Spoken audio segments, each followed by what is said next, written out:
relaxing after a hectic week, flicking through the papers, a kick about with my little man AC. You gonna catch? Yeah. Yeah. These are my Sunday pleasures. During my career, I've cooked thousands of Sunday lunches, and it's my favourite meal of the week to cook and eat. A delicious, extra special family treat made with love. Pinch of salt, please, chef. Skills. And attention to detail. I'm Chef Tom Kerridge, and these are my Sunday lunches. 8 amazing menus to share with family and friends. And I'll take you step by step through cooking each dish in the right order. So it's all perfect when it comes to the table. Yes! Why don't you join me for Sunday lunch?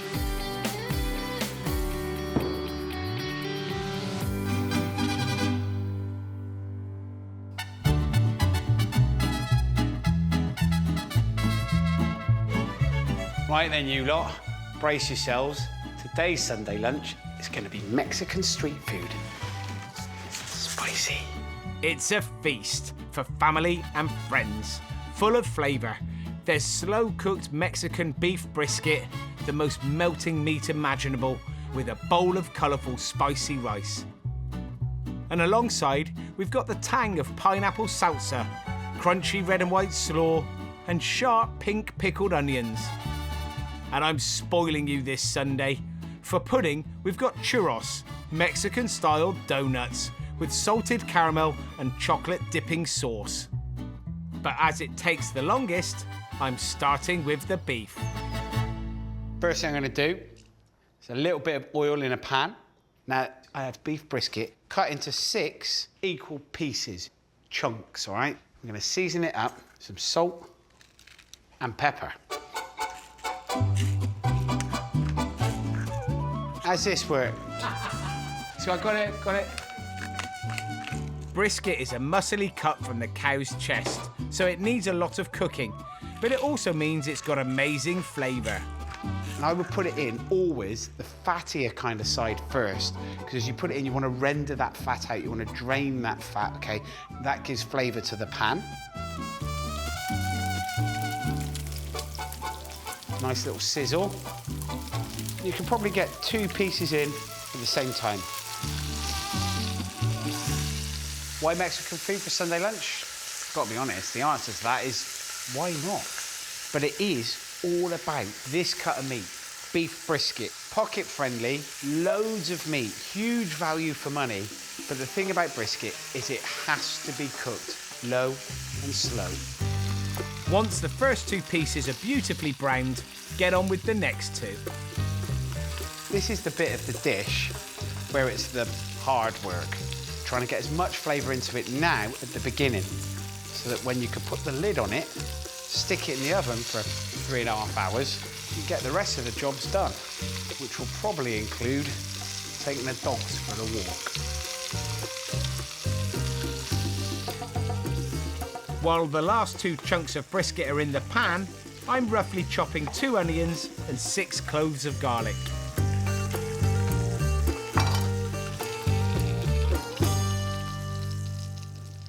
The beef's come out. Come and have a look at the bottom of this pan. Jack, come here. All of that is bits of beef that have come off it.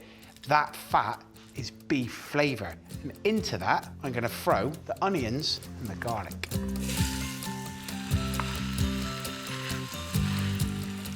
Okay, the onions are softening. To it, I'm going to add a load of flavour.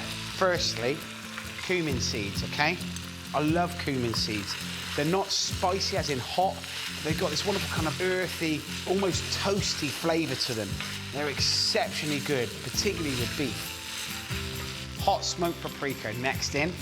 Absolutely delicious. Perfect for a Mexican-style dish. Look at the colour. Deep, rich, red, orangey. I mean, it's like a sunset, isn't it, over a desert. It's gorgeous. Now, 1 tin chopped tomatoes. And into that, 1/2 litre of beef stock. rich, dark flavor. We're just gonna gently bring that up to a simmer.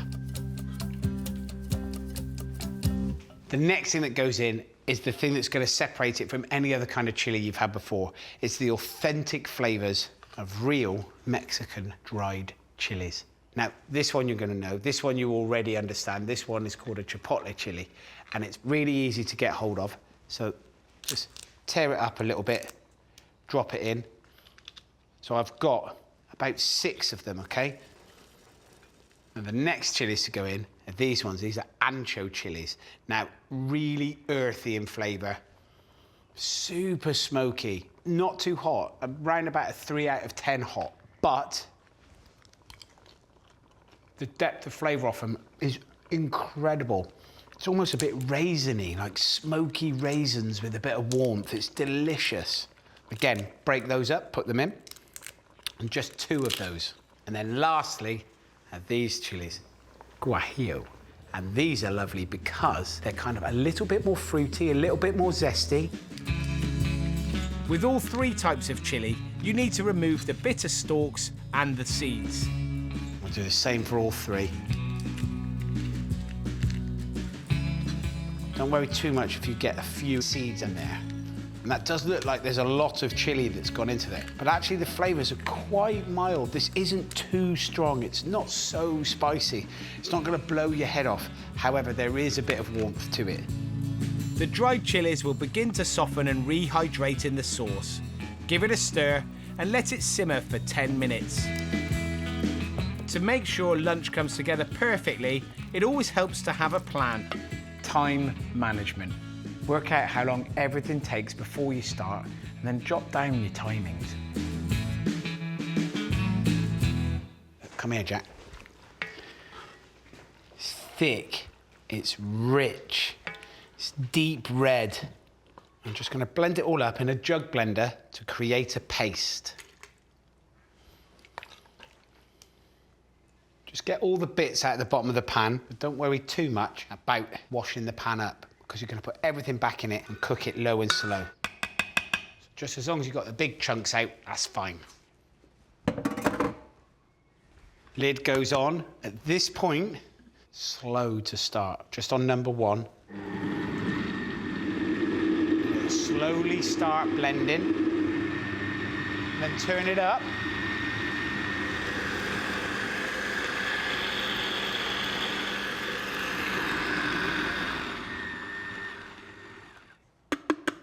You've got this rich, thick, delicious looking chili paste. Make sure none of that precious paste is left in the jug by swilling it out with some more beef stock. Next in, some of this. Now this is Mexican oregano. And you may be asking yourself, what's the difference between that and the European Italian style oregano? Actually, quite a lot. Smells very similar, but this one is more floral, more citrus. So I'm gonna put in 2 teaspoons. If you haven't got Mexican oregano, the other stuff will be absolutely fine. Little pinch of salt, lots of twists of pepper. Back onto the heat. We're gonna bring it up to a simmer, and I'm gonna put the beef back in. Just kind of tuck them right in. Now it's gonna go into the oven, 160 degrees fan, 3.5 hours. Right, got a couple more things to get done. Get them out of the way before I can get that dog walk done. Now I'm gonna make pineapple salsa. Top, tail, and peel the pineapple and dice it finely. Add a tingle of chili to the salsa with a large green jalapeno, de-seeded and finely chopped. Then some chopped coriander, a squeeze of lime, a pinch of salt, and give it a stir. Put it in the fridge so the flavours can mix together, and get on with the next job, the salted caramel chocolate sauce for the churros. Very, very easy. Cream, sugar, butter in a pan. Onto the heat. Now this is a super easy way of making a caramel sauce. We're just kind of bringing it all to the boil, and then I'm going to melt my chocolate into it once it's nice and hot. So it's kind of caramel sauce, chocolate sauce together. And this already looks like a super rich, thick, butterscotch style caramel sauce. And into that, good pinch of salt, and then the chocolate chips. As soon as the chocolate is in, turn the heat off, because there's enough heat in there to just melt it all, and you don't want to cook it out so the chocolate scalds or burns. Have a little taste. Oh my God, that is so good. There's a reason why I'm only using a small spoon, because I actually want to ladle it into my mouth. It's so nice, but I'm going to be good. Just do a little taste and make the churros. First, I need 500 grams of plain flour. Then into that, I'm going to put 2 teaspoons baking powder, also 2 teaspoons of this, vanilla extract. 1, 2, pinch of salt. Next in, 115 grams of melted butter. And then boiling water, all right? 480 millilitres. 481 millilitres. It was just like trying to put petrol in the car. You know when you want to get it on the exact amount and you keep doing that little bit. Can never get that right, neither. Right, you can see it's already reacting with the baking powder, giving it a good fizz. That'll help kind of rise and puff up. Then get a whisk in. You just want to keep beating it around till it's created this kind of smooth, quite elasticy looking dough. Just going to leave it in the bowl till I'm ready to pipe it. And with that done, I can press pause and take this one out for her Sunday walk. Back from our walk, the brisket has a while longer to cook, so I'm going to tackle the most exciting part of the menu. Churros batter ready to go. Here, I've got kind of like a star nozzle on the end, and I've got a pan here of vegetable oil that's come up to around about 170 degrees centigrade. You don't want it too hot, but also it needs to be hot enough so that it fries and goes crispy. Now, I'm gonna pipe some of this mix into the oil and then cut it off. So a little trick is to dip the scissors into the oil so that when you pipe, it gives a little clean cut. We're gonna pipe around about 5, maybe 6. Don't want to crowd them too much. As they fry, they puff up. Just always remember, be very careful. This is very, very hot. They're going to take, I don't know, 3 to 4 minutes. The great thing about this recipe is we can get these cooked, drained on a tray with a rack on them, and then we can leave them to cool down. And then we'll just reheat them into the oven, get them nice and hot. So this is a great recipe for getting things done ahead of time, which is also perfect for a Sunday. Mike, you getting this lovely bubbly sound? Oh, yeah. Imagine that. The guy with the microphone called Mike. Once they've got this lovely golden brown colour on them, just gently remove them from the oil, and you just keep going until all your dough's gone. Finishing touch, I've got some sugar mixed with cinnamon to roll them in. And then you'll also have the chocolate sauce ready for people to put on the top of it, like this. And then they can put some squirty cream on, and then you have to explain to them that they have to eat it like this. And then pulling a really satisfied, this is an amazing, beautiful pudding face is completely optional. However, all of them will be doing this.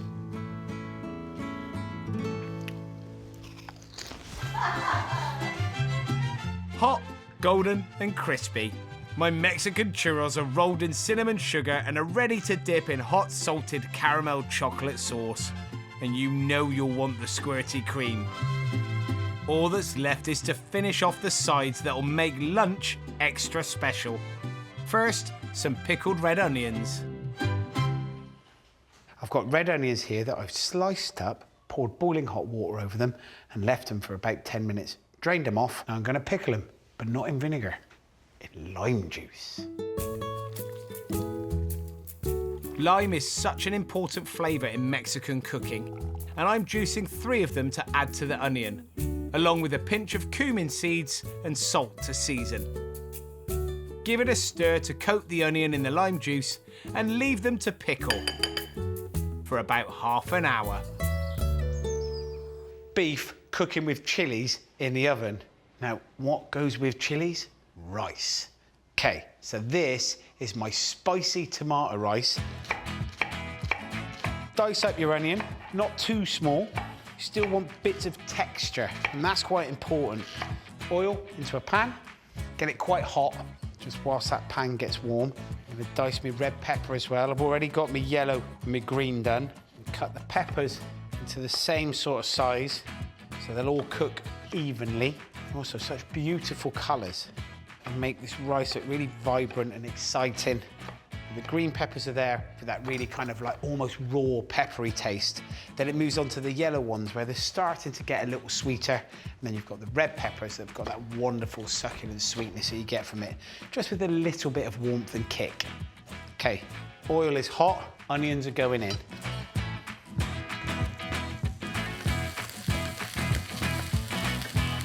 Right, Jack, come on, look at this. So you see the onions, they've just got a little bit of brown all over them, all right? Those sugars are just beginning to come through. At this point, that's when we're gonna stick the peppers in. Give that a stir around, just for a minute or two. You can just see them just soften slightly. Just give them a coating of the oil, like the onion juice that's in there. Then, I'm gonna put in 1 teaspoon of garlic powder. Then I'm going to put in this. This is chipotle chilies that have been diced up, okay? They've got the seeds in them as well, so they're a little bit warm. 1 teaspoon, and if you like things spicy, you can put an extra in. Stand back, Jack, it'll go up your nose. That garlic powder and the chili, the moment it hits the heat, it begins to really come out. It's amazing. Now, at this point, we're going to add the rice. Now, this is long grain rice. Give that a little stir around, a little bit like a risotto. Starts to take on the oil and the flavour. Just begin to cook the rice out. Next in, 1 tablespoon tomato puree. You kind of need to cook this out for 1 or 2 minutes and just take that rawness of the tomato puree away. It's quite acidic, and if you don't do this bit, you'll end up with this slightly sour flavour to the rice and the cooking liquid. So actually, it's just worth taking your time, stirring it about, just waiting for the colour to darken just a touch.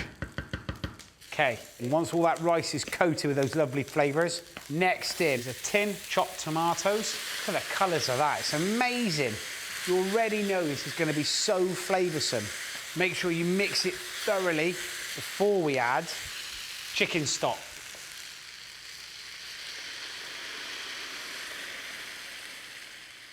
Lastly, kidney beans. In they go. We give it a little stir, pinch of salt, a pinch of pepper. And beautiful colours in there. It's just like the flag of Mexico. I'm going to turn the heat down, put the lid on. I'm going to cook this for around about 15 to 20 minutes until the rice is cooked. Job done. While the rice is cooking, I'm putting together a super crunchy salad. With shredded red and white cabbage, add the juice of a lemon, extra virgin olive oil, and some fresh coriander. Such a big flavour. Oh, it's absolutely fantastic. Season it well and give everything a mix around, and the result is the freshest slaw you'll ever try. Beautiful. It's nearly lunchtime, the last push. Give the pickled onions another stir before putting them in a serving bowl.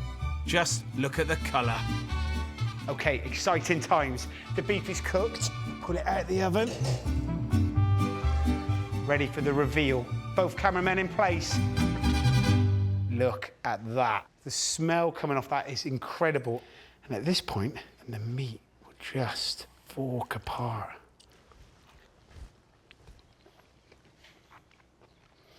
It is so good. Depth of flavour in that is just beautiful. So rich.